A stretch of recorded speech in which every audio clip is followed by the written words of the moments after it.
اگلا سوال ہے ریحان ذکی الدین صاحب کو ہی ہیں، کہہ رہے ہیں کہ مدینہ یونیورسٹی میں بھی کئی سارے اخوانی ہیں نا شیخ، تو کیا ہم جیسے عمر آباد کو صحیح منہج والا نہیں ہے بول رہے ہیں تو مدینہ یونیورسٹی کو بھی بولنا ہوگا؟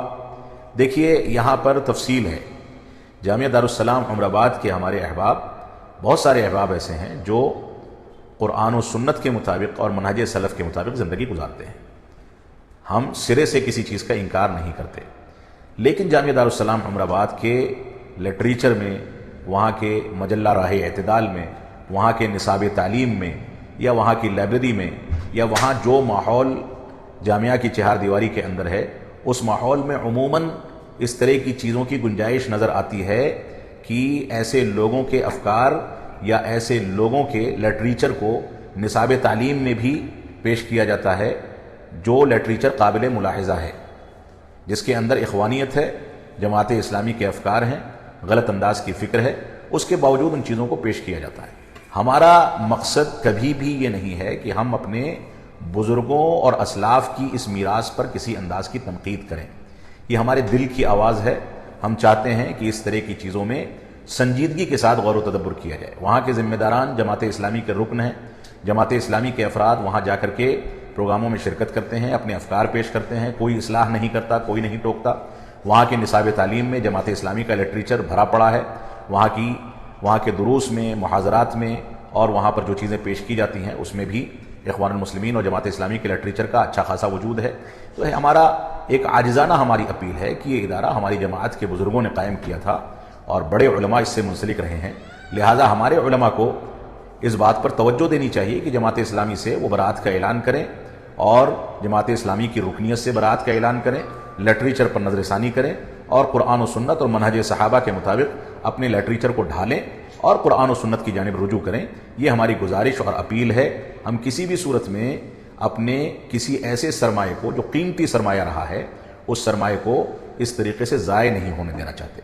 اور رد عمل میں ہمارے احباب نے جس انداز سے گفتگو کی ہے، جس انداز سے ہمارے احباب نے غلط بیانیاں کی ہیں، اتہام تراشی کی ہے، غلط الفاظ استعمال کیے ہیں، یہ افسوسناک ہے۔ ہمارے لوگوں کو صبر و تحمل سے کام لینا چاہیے اور سنجیدگی کے ساتھ ان چیزوں پر غور و تدبر کرنا چاہیے۔ اب آپ کا سوال یہ ہے کہ جامعہ اسلامیہ مدینہ منورہ میں بھی بعض اخوانی ہیں۔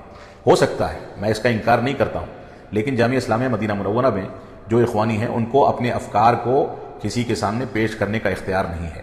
خود میرے ساتھ ایسے واقعات ہیں کہ ہمارے کسی مدرس نے خلافت امویہ سے متعلق غلط افکار پیش کیے تو ہم لوگوں نے باقاعدہ مدیر الجامعہ سے شکایت کر کے ان کو برخاست کرایا۔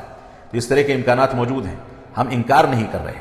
ہر جگہ انسان کا بنایا ہوا سسٹم ہے، اس میں کچھ کمی اور کوتاہی ہو سکتی ہے، لیکن اس کمی اور کوتاہی کو تسلسل حاصل ہو جائے، اس کمی اور کوتاہی کو بار بار دہرایا جائے، اس کمی اور کوتاہی کا تعلق عقیدے اور منہج کے سلسلے میں ہو، عقیدے اور منہج کی کوتاہی سے ہو، اس کے باوجود وہ کمی ہمیشہ باقی رہے، نظر آئے، محسوس کی جائے، تو ایسی صورت میں اس کو نظر انداز نہیں کیا جانا چاہیے۔ اللہ رب العالمین ہم کو اس سلسلے میں سنجیدگی کے ساتھ غور و تدبر کرنے کی توفیق عطا فرمائے۔ تو جامعہ اسلامیہ مدینہ منورہ اور جامعہ دارالسلام عمر آباد کی موجودہ کیفیت میں کم از کم ہم یہ کہہ سکتے ہیں کہ جامعہ اسلامیہ مدینہ منورہ میں اس طرح کے لوگ ہو سکتا ہے کہ موجود ہوں، لیکن ان کو اپنے مناہج اور اپنے افکار اور غلط انداز کے افکار کی ترویج کا اختیار حاصل نہیں ہے۔ وہ اپنی کتابیں طلباء کے درمیان اپنی مرضی سے نہیں پیش کر سکتے، بلکہ اس کے لیے جامعہ کی انتظامیہ کے سامنے چیزیں رکھی جاتی ہیں اور اس کے بعد اس کو منظوری دی جاتی ہے۔ اور اگر کوئی اس طرح کا واقعہ ہے کہ لوگ اپنے افکار کو پھیلا رہے ہیں تو تعین کے ساتھ اگر ہم تک یا ذمہ داران تک وہ بات پہنچے گی تو ہمیں امید ہے کہ ہم بات چیت کر کے اس کا علاج کرنے کی کوشش کریں گے۔ لہٰذا ہمیں اس معاملے میں سنجیدگی کے ساتھ غور کرنا چاہیے۔ اللہ رب العالمین ہم کو اس بات کی توفیق عطا فرمائے۔